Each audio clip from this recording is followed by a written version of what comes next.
From the rubble of the Korean War to becoming the world's 10th largest economy, South Korea has undergone a remarkable transformation in just a span of a few decades and continues to position itself as a global economic powerhouse.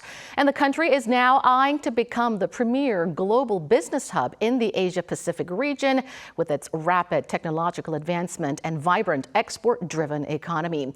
But there are challenges that call for urgent attention and vigorous efforts to make that happen. Can South Korea overcome the hurdles and become the next Singapore or Hong Kong? To talk more about this, we've invited a very special guest to the studio today. Joining us now is James Kim, chairman of the American Chamber of Commerce in Korea. It's a great pleasure to have you with us today. Thank you so much. Always an honor being here at Arirang TV. All right, let's begin with the AMCHAM's recently published report titled Korea as an APAC Regional Headquarters. First, give us the details of the report. What are the key objectives? Well, first and foremost, given Korea's expanding global influence, we think that now is a picture-perfect time for Korea to really establish itself as a regional headquarters. And because of that, AMCHAM has a mission to really help create that situation. Obviously, if we can have Korea as a regional headquarters in Asia, more FDI, more job creation. But what really propelled us to do this in a very extensive manner is the numbers. Singapore currently has 5,000 regional headquarter companies in Singapore, 1,400 in Hong Kong, 900 in Shanghai. Korea has less than 100. So we think that just by those numbers alone, now is that picture-perfect opportunity. And you're saying that now is a perfect time also because large chunks of multinational corporations are exiting China due to various reasons, among which include the unfavorable experience they went through during the strict COVID-19 lockdown, as well as the intensifying U.S.-China rivalry, right? The fallout from the U.S.-China rivalry is having an impact on those multinational firms in China. So because of the mass exodus, I think it makes it all the more a perfect time for Korea to present itself as a next major commercial hub in the region. Now, in order to attract more multinational companies, though, I think we need an objective assessment of what Korea can offer. In your view, does South Korea provide a favorable business and industrial environment for foreign companies? You know, every year AMCHAM does a survey of American companies operating here in Korea. And for the third year in a row, Korea is now ranked as the second most desirable country to establish itself as a regional headquarters. There's obviously a lot of great reasons for that. Just take a look at the political stability that we have here, the public safety, the outstanding infrastructure we have, especially with digital, an amazing skilled workforce. So when you look at those kind of factors, I think that Korea is now a very special place for American companies and also non-American foreign companies to look at Korea. Now, also, you've mentioned a few good examples of how Korea can attract more multinational firms. But taking a closer look, what are some key factors that make Korea stand out to multinational firms? The charms that are unique to the country that differentiates it from its regional rivals like Singapore or Japan? Well, first and foremost, I know you had mentioned that there's an exodus of certain companies from some countries in Asia. But I'd like to make it a little bit more positive. Because Korea is now such a big, powerful country in its own right, people are now taking Korea a second look. Take a look at all these big companies in Korea that are so successful. Hyundai, Kia, Samsung, SK, the Hynixes of the world. They're investing over $140 billion in America, which means that you have to have American companies also investing in Korea to work with these large Korean companies. So that makes it very unique. But secondly, just take a look at where Korea has come from years back. We're now ready to really win on the global stage. In fact, when I look at the AMCHAM Board of Governors, we have a lot more Koreans running U.S. companies here in Korea. It shows you that the talent pool here is getting a lot readier, and they're ready to execute in a global stage. As you mentioned, South Korea has been ranked as the second most preferred destination to locate regional headquarters in the Asia-Pacific region, according to AMCHAM survey. So obviously, South Korea is gaining a wider global recognition, and this can be attributed to the various factors that you just mentioned. But Korea has room for improvement, right? Of course. What specific areas require more efforts to boost Korea's competitiveness? And how can we address them to make Korea more appealing to multinational corporations? Well, I think that if you were to talk to any CEO working in any foreign country, every country has issues today, some unique requirements, and Korea is no different. But in Korea, we really talk about 4 areas, starting with labor. Clearly, it's not as flexible as some countries are when it comes to how you handle hiring practices, layoffs, and sometimes even termination. The second thing is called CEO risk. Korea is one of the few countries where the CEO is personally liable for anything that can happen under your watch, which is quite different from other countries today. Third is just the clarification, the consistency on tax. And lastly is on digital trade regulations. So we feel that if Korea can address those 4 challenging situations that most foreign executives talk about, I think that that would just improve Korea's chances to get more foreign companies to establish Korea as a regional headquarters. And those numbers speak for themselves.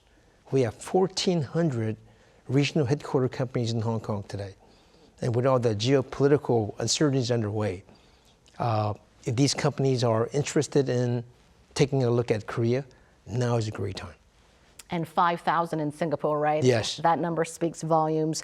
Now, you've briefly touched upon this, but let's talk more about regulations. South Korea has regulations that are unique to Korea and a bit excessive, if you will. Which ones call for the most urgent attention? And how does AMCHAM plan to work with the government on this front? Well, one of the things that we do a lot at AMCHAM is to work very closely with both the U.S. government and the Korean government. And to be candid, we've had an outstanding relationship with President Yoon and his entire administration, including the National Assembly. So, for example, on this regional headquarters report, we're working very closely with the Ministry of Finance, Deputy Prime Minister's Office, MOTI, NTS. And I can tell you the leaders in that specific arena have been very collaborative with us. They've been very open to us.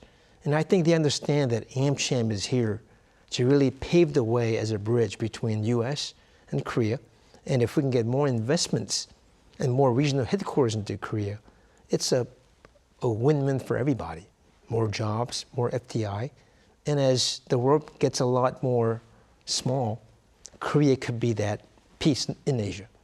Could you give us more specific examples? Could you give us actual names of the regulations that are in urgent need for a reform? Yeah. You know, as I talked about before, one of the primary concerns that U.S. companies have in Korea is a Serious Accident Punishment Act, SAPA. It's a very unique law here in Korea where the CEO, as I said before, is personally responsible for everything that happens under your watch. For example, if I'm the head of a manufacturing company and someone dies on my watch, as a CEO, I'm personally liable and would be criminally charged for that accident. Other countries, as long as you're not personally involved with that, as a CEO, there's no risk to you. So that's a concern that many CEOs have today. But quite frankly, we really haven't seen real-life cases where the CEO was imprisoned for having one of those violations. I think it sounds serious, but at the same time, the Korean government wants to protect its workers. They want these companies to really have the right rules and systems, adhere to the policy, and make sure there are no accidents that take place. It's an extra way the government is trying to make Korea a safer place to work. I must say that President Yoon has been has been making various efforts to attract, entice more foreign companies and foreign investment, right? Promising more deregulation and more incentives as well. So hopefully the Yoon administration and AMCHAM can deepen and cooperation and create a synergy effect. Now, creating a favorable living environment for foreign company employees as well as their families is another vital issue to draw more foreign companies to the country. In your view, what are the key areas that need more attention to enhance the living conditions of expats in Korea? I'll give you an interesting example. The New York Times a year and a half ago moved its digital hub operations from Hong Kong to Korea. And now I believe there are around 50 employees from New York Times working right here in Korea. They're extremely happy with the move. They love the people here. The digital infrastructure is outstanding. But some comments they have on some of the negatives are things like banking for the expat families, because it's still all done in a Korean language. Even setting up the mobile phones it's all done in Korean. And if we can just improve some of those things, at least from a New York Times perspective, it will be very, very positive. We recently had a meeting with the labor ministry as well, where we had one of our foreign CEOs who spoke about some of these challenges. For the CEO, he has a lot of help. He's got assistants, he's got people in his company. But his spouse doesn't have that kind of a resource. So things like even packaging, labeling from the grocery stores, you don't really know what it talks about.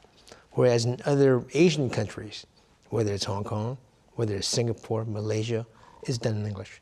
So those things may take time, but if we can get the English portion right, that would make it a fantastic, improvement. So sometimes it's the simple things that Yes. matter, right? So enhancing some of those administrative services for foreigners in Korea would help a lot. And I came across an interesting article published just a few days ago, and it said that the biggest concern for foreign families residing in Korea is education. So perhaps South Korea can think about building a lot more international schools, perhaps right here in Seoul, to go in line with the Yoon administration's push to create a massive international business hub, business district in Yongsan, which the government says will be the world's largest vertical city. Now, speaking of the government, how can the Korean government further bolster initiatives to entice more foreign firms to establish their headquarters in Korea? And what role does AMCHAM envision in supporting those efforts? You had mentioned earlier about the outstanding job that President Yoon has done. I'll give you a good example. AMCHAM hosted President Yoon when he was a candidate for the presidency. And one of the things that he promised us was the flat tax improvement for foreigners. Until he took charge, after 5 years, a foreigner would typically move out of Korea because their tax rates would go very high. And in places like Hong Kong and Singapore, it was a flat tax of 20%.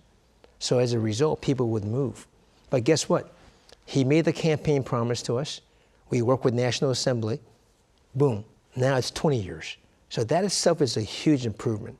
So now I'm seeing more foreign executives stay in Korea a lot longer. And because they're the senior executives, they're the ones who can make decisions to make improvements in Korea, investments in Korea, hire more people. So from that perspective, we're very happy with the Yoon administration, but obviously there's a lot more we can do, creating more incentives for foreign companies to invest in Korea. I look at it as competition. You got Hong Kong, you got Singapore, you got Malaysia. They all want foreign investments in their countries. Korea, who is very competitive by its nature, can seize that opportunity. And I think that now is that picture-perfect time to do that. And on that note, how can South Korea stay ahead in the competition of foreign investment race in the region, especially with the world's growing challenges in global trade, like protectionism and rising supply chain risks? I think that the relationship between U.S. and Korea is the strongest that I've ever seen. In the 20 years I've been here, look at what's happening to some of the trade numbers, right? Korean companies have committed over $140 billion into America, which makes everyone in the U.S. very happy about Korea. Just in the first quarter of 2024, over $7 billion worth of FDI from U.S. companies to Korea have come in.